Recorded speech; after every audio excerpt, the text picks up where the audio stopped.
Honorable Abdoulaye Thomas Faye, vous avez la parole. Mohamed Sall se prépare.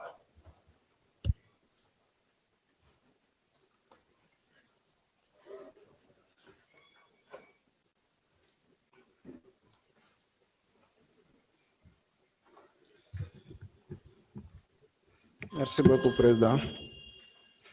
Cheikh Koli, 20 ans, région de Ziguinchor. Baye Cheikh Diop, 17 ans, région de Dakar. Cheikhouna Ndiaye, 22 ans, région de Dakar. Papa Sidi Mbaye, 20 ans, région de Dakar. Alassane Bari, 17 ans, région de Dakar. Mansour Thiam, Dakar. Famara Goudiaby, 19 ans, région de Ziguinchor. Sadio Kamara, 18 ans, région de Kolda. Moussa Dramé, 35 ans, région de Dakar.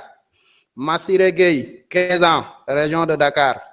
Cheikh Wad, 32 ans, région de Dakar. Bounama Silla Sagna, 14 ans, région de Ziguinchor. Chérif Abdoulaye Mané, 19 ans, région de Ziguinchor. Idrissa Goudiaby, 43 ans, région de Ziguinchor. Alexis Abdallah Diatta, 28 ans, région de Ziguinchor. Gore Diop, 27 ans, région de Dakar. Mamadou Korkaba, 22 ans, région de Ziguinchor. Adji Diallo, 16 ans, région de Dakar. Assimi Diédhiou, région de Ziguinchor. Ismaïla Pandos Diédhiou, région de Ziguinchor. Pape Amadou Keïta, 16 ans, région de Dakar. Aliou Bodian, 37 ans, région de Kolda.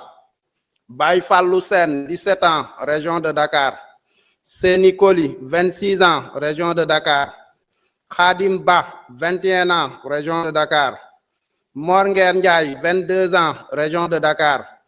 Mohamed Silla, 19 ans, région de Dakar. Babakar Samba, 20 ans, région de Dakar. Omar Sarr, région de Ziguinchor. Sidia Diatta, 32 ans, région de Ziguinchor. Elhaj Momodou Sissé, 26 ans, région de Dakar. Tamsir Sissé, région de Dakar. Mamadou Moustapha Gueye, 44 ans, région de Dakar. Bakary Diémé, 27 ans, région de Dakar. Serigne Fallou Sall, 17 ans, région de Dakar. Malang Mané, région de Dakar. Lassana Diarisso, 21 ans, région de Dakar. Bassirou Sarr, 31 ans, région de Dakar. Ismaïla Traoré, 28 ans, région de Dakar. Ibrahima Drago, 24 ans, région de Dakar. Mamadou Ndoye, 53 ans, région de Dakar. Ousmane Badio, 17 ans, région de Ziguinchor. Souleymane Sano, 25 ans, région de Ziguinchor. Modou Bey, 25 ans, région de Ziguinchor. Doudou Diène, 34 ans, région de Dakar. Abdoulaye Kamara Di Baba Kane, 38 ans, région de Dakar. Mohamedou Harouna Tall, 44 ans, région de Ziguinchor. Ousmane Dia, 26 ans, région de Thiès. Modou Kanté, 24 ans, région de Ziguinchor. Baraba, 25 ans, région de Dakar. Mamadou Saliou Diallo, 43 ans, région de Kolda. Moustapha Badji, 40 ans, région de Ziguinchor. Tierno Dahaba, 21 ans, région de Ziguinchor. Alpha Yoro Tunkara, 22 ans, région de Saint-Louis. Landing Camara Di Diédhiou, 17 ans, région de Ziguinchor. Prosper Clédor Senghor, 22 ans, région de Saint-Louis. Modou Gueye, 23 ans, région de Dakar.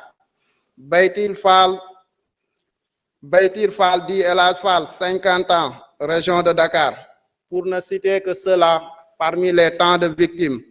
Sans oublier aussi Fulbert Sambou, Didier Badji, François Mankabou, et même ceux qu'on appelle les victimes du bus de Yarakh. Fatoumata Bintou Diallo, 21 ans, de même que Oumou Kalsoum Diallo, 7 ans. Merci beaucoup.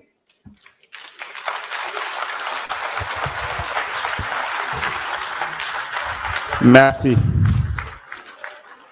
Jërëjëf.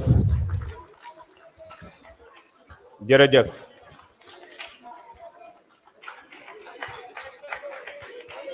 Jërëjëf.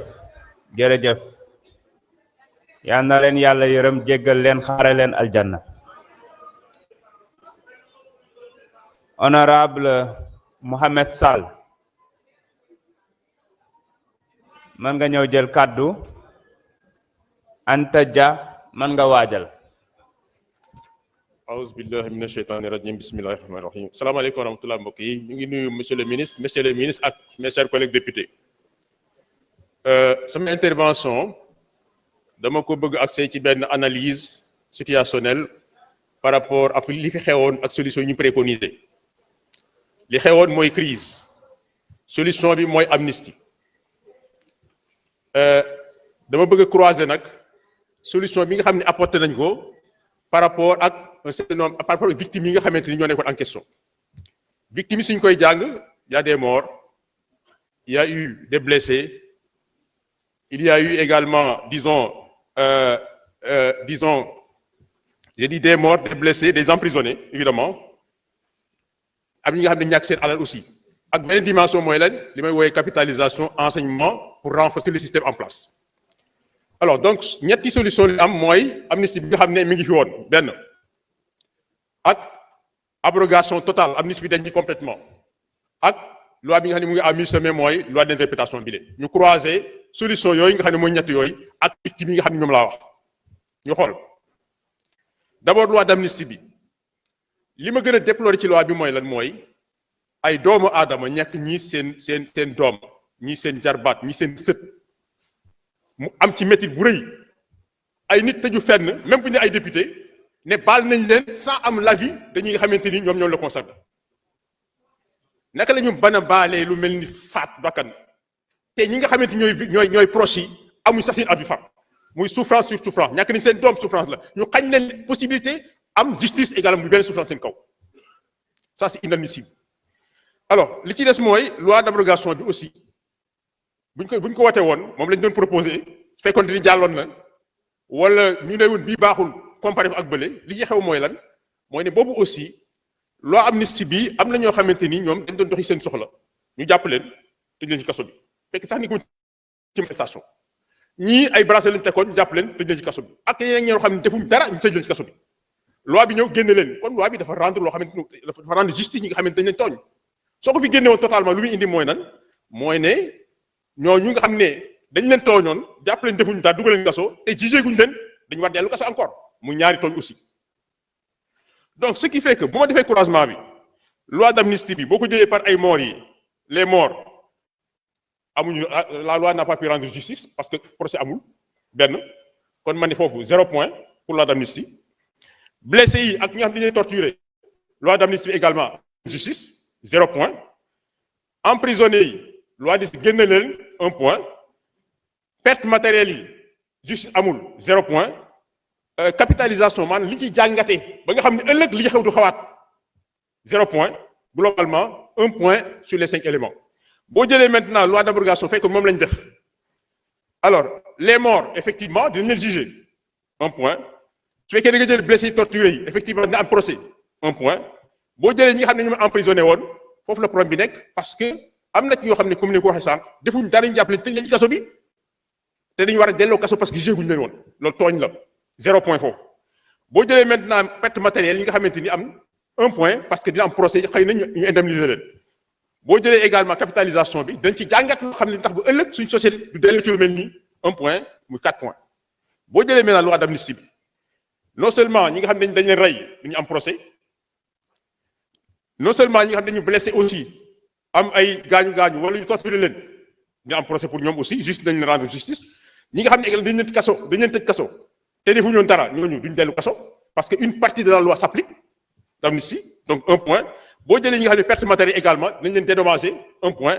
boo jëlee capitalisation bi également procès yi nga tax ba ñu jàng ci dara 1 point mu 5 points. donc ñetti solutions yu indi noonu loi d'amnistie bi 1 point sur 5 loi d'abrogation bi 4 points sur 5 loi d'interprétation bi 5 points sur 5 donc pour man en toute logique c'est la meilleure des options possibles bien qu'aucune là ne soit parfaite. Salaamaaleykum wa rahmatulah, merci. jërëjëf Mohamed Sall. Anta Dia mën nga ñëw jël kàddu Ndak Thiam mën nga waajal.